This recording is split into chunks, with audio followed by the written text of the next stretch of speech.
That on the right hand side, my right hand side, your left, there's an information stand, and there's a vast range of information available from both the Trust, both our own organisation, the Mental Health Forum in the Southern Trust, of which Elaine's a member, and quite a number of our members are represented here tonight.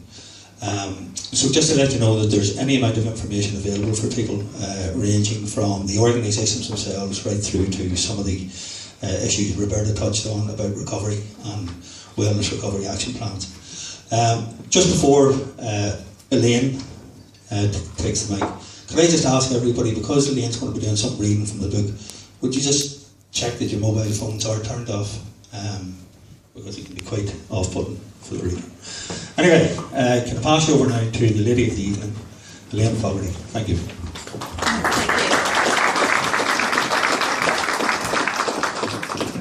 Okay, before I start reading,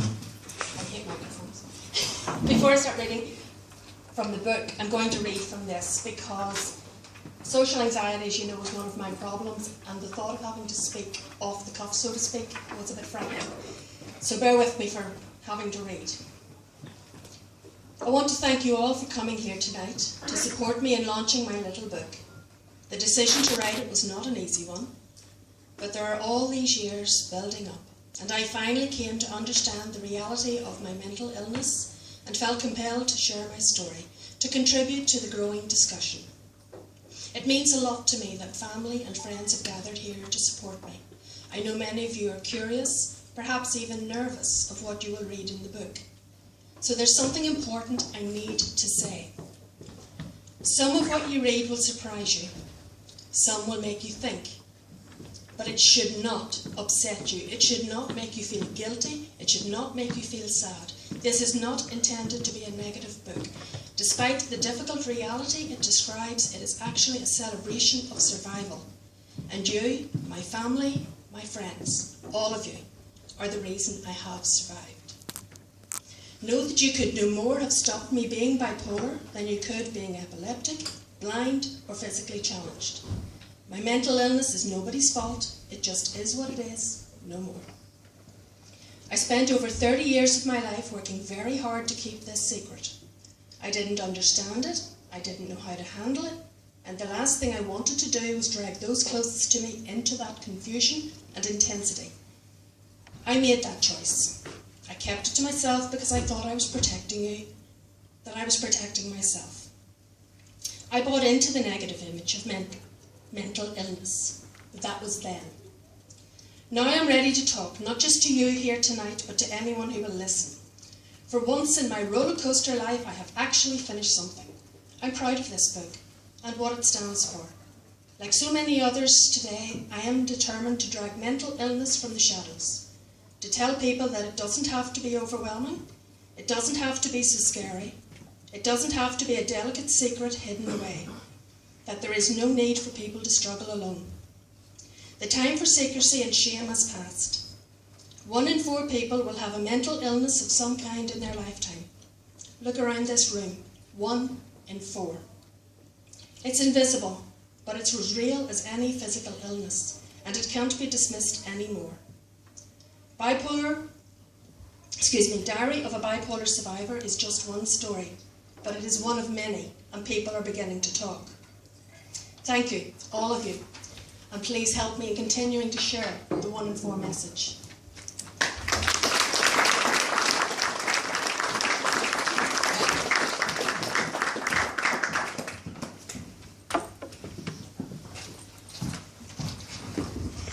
I'm not normally that nervous. I'm nervous. I've chosen 2 journal entries and 2 poems, but I promise they won't take too long to read. They're completely random. The first one is called Blanket of Night. As the blanket of night draped itself about the town, I once again found myself walking the shadowy streets alone. I was striding on with purpose, hood up and arms wrapped tight against the cold. I was trying to outrun something, but I didn't know what. I was trying to purge the overwhelming, suffocating thoughts and the pain they give birth to. Yet they wafted behind me in a trail that I couldn't shake off. I walked faster, but they still found me. I had left the house because the crushing intensity was made worse by being closed in, being trapped. The night air was calling to me, offering a balm to ease the unnamed turmoil.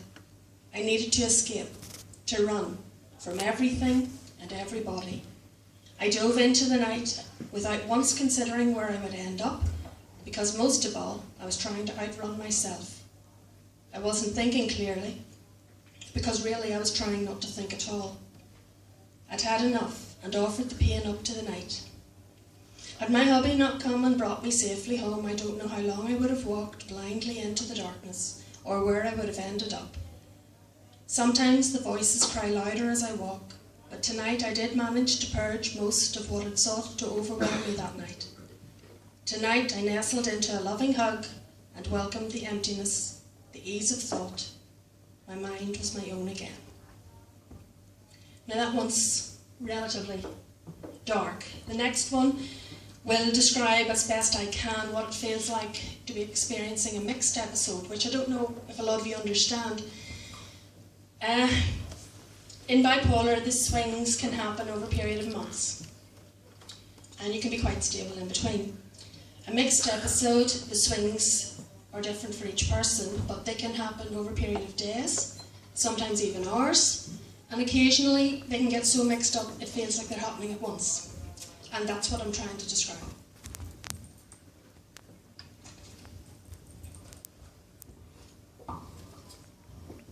It's called Eeyore and Tigger. You all know Winnie the Pooh, right? You know who Eeyore and Tigger are? Right? Today I feel scrambles around crumpled pieces of paper for mood suggestions. Well, I may as well just pick one at random, because my emotional state defies definition right now. I am genuinely all over the place. No sooner have I identified one mood state and begun to address it, but I feel another rise up to supplant it. This afternoon alone, I have swung from intense depression to bouncing childlike excitement and happiness, to intense anxiety and hypersensitivity, teasing paranoia, cruel distraction, extreme disinterest, and back to thoroughly miserable again. Today I have been Eeyore, Tigger, and I've been the blur as they ran around the tree. Right this minute, I would say the blur is persisting. It's possible that I'm entering a mixed episode. I really hope not, because the last one of those I had, it was the worst thing I experienced. It was worse than any depression. And I lived those days constantly on the edge of screaming. I learned how to begin to deal with the depression and the hypomania when they present independently. But this rolled up, mixed up, messed up pile of crap that is filling my head right now leaves me totally defenceless. I don't know what to do, or for that matter, what not to do. I only remember feeling like this once before, years ago. I hated it then, and I'm not too enamoured now. I vaguely remember reading that mixed episodes only occur in bipolar 1, but technically I'm bipolar 2. But that's just labels. It seems like the only explanation right now, and like I said, Eeyore, Tigger, and the confusing blur of the two. Intensely happy, sad, mixed together with a fair measure of anxiety, shifting so often that I can hardly handle what's happening, feeling somewhat lost and helpless in the face of it all.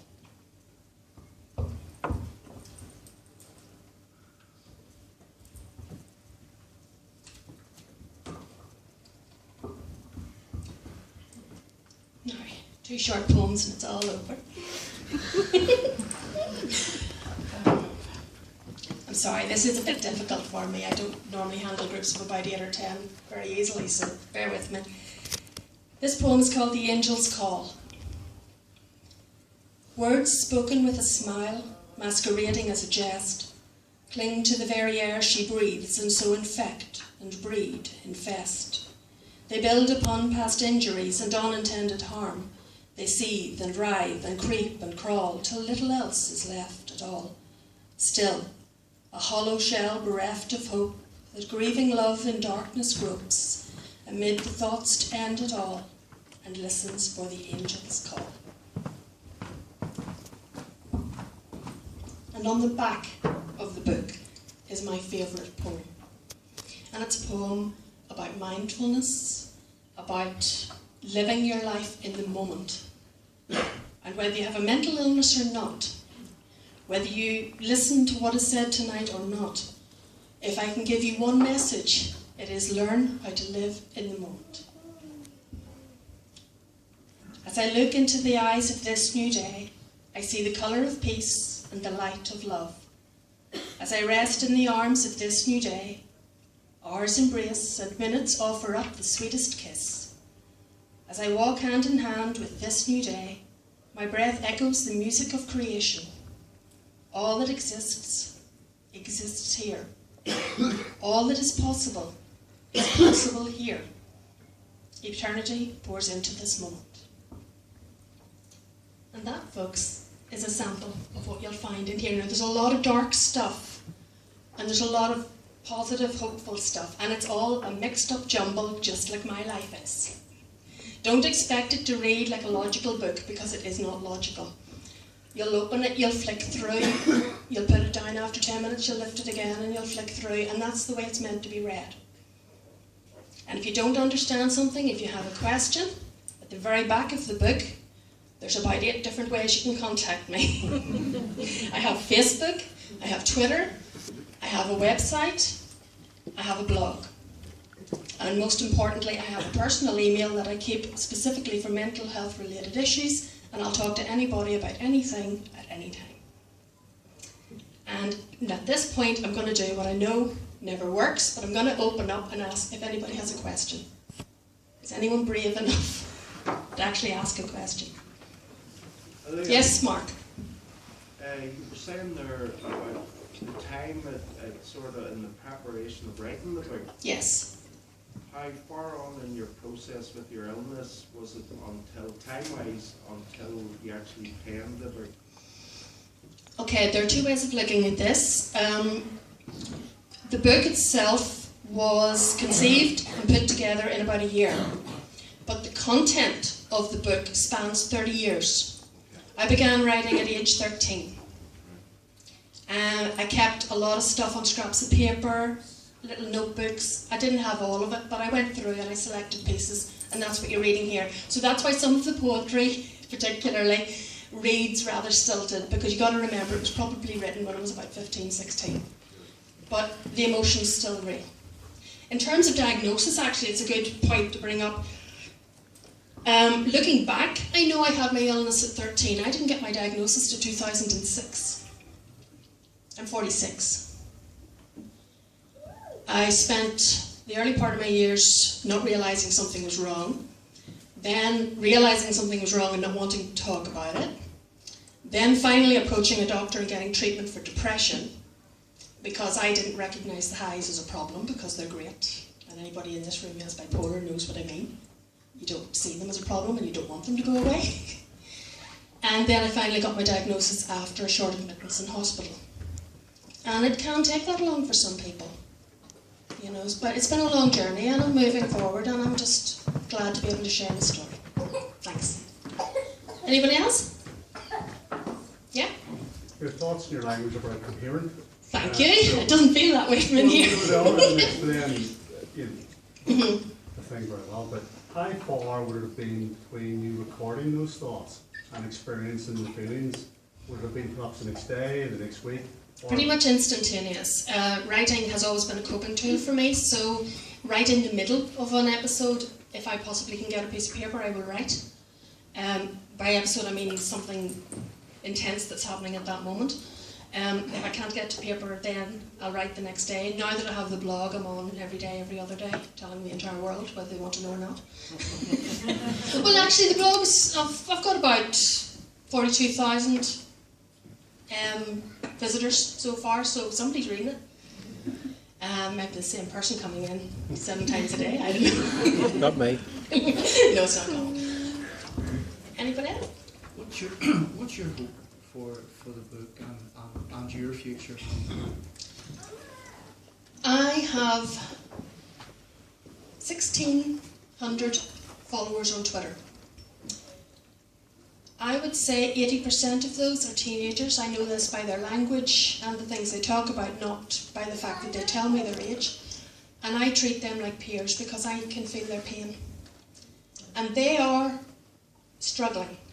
And I want them to know that they don't have to wait until they're 46 to get help. It's as simple as that. Yeah. Say from 13 you had this. Yes. Can you put it down of what it started, or was there something always there?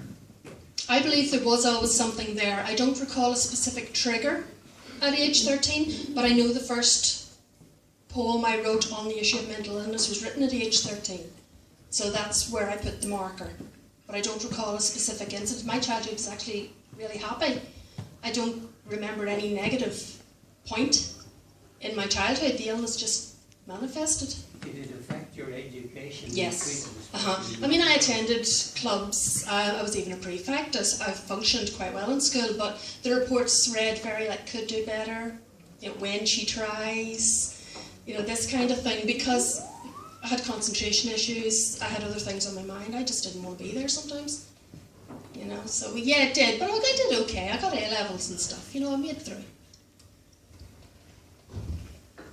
Yes. I would just like to say, I've read your book and I think it's absolutely wonderful. I think you give people who are reading it a fantastic insight into what it was like for you when you were going through bad times. And the one thing I suppose, from my perspective, which I have to applaud, was how you appreciated.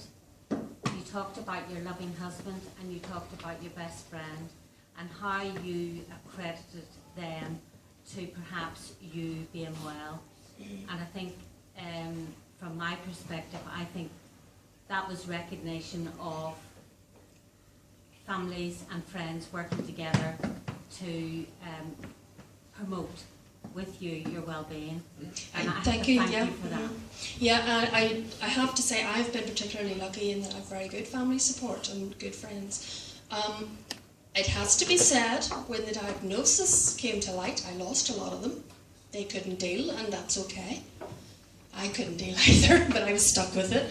They had the option to walk away, and that was fair enough. They needed to do what was right for them. But the friends that I have now are really close, and I rely on them a lot. And I'm lucky to have my family, because again, these people I speak to online feel so very alone. Some of them, they don't have the family support. Yeah, so it is important. Yes, Mark? From a money point of view, how many print copies did you decide to go with in your initial setup for selling? I didn't have to make that decision because I published with Chipmunka Publishing, who are a specific mental health publisher, and they print on demand. So they will print as many as people ask for, and it'll just keep going until people stop asking. Is that it? Well, thank you all for being so brave. I didn't expect anyone to ask any questions. Do you want to come up again, Carl, and help me with the draws? Yeah? I'd need a wee hand.